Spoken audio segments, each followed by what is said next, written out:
guddisu isaan akka hin qabu nama akkamiif kan taasisu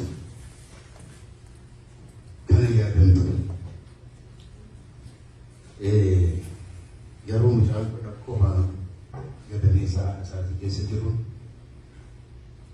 bakka Alam Tafarii jedhamu tokkotti hidhaa keessan ture.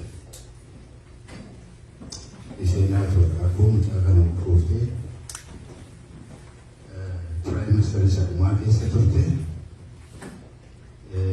gara dawoo jala geessee turte jechuudha.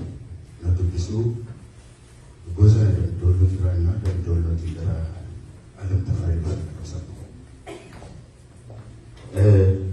garaan yoo furgutuudhaan dhuftee akka hiriyaa kootii tokko mana hiriyaa kootii tokko dhufattee dhuftee na dubbistee deebitee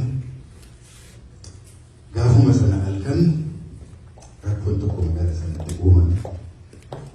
Rakkootu uumame maal akka ta'e hin beeknu.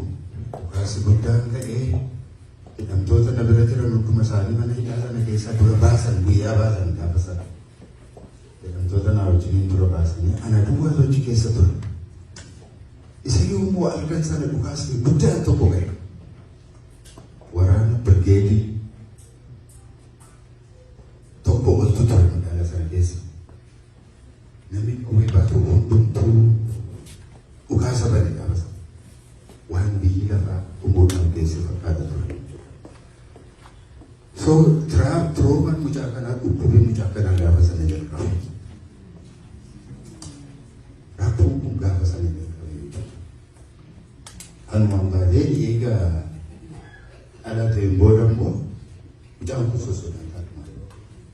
Waan baay'ee ni sosodaate yoo bira jira keessumaati. Ani manaa bahee bakka tokko yoo deemee oolee yoo bulee ni sodaata.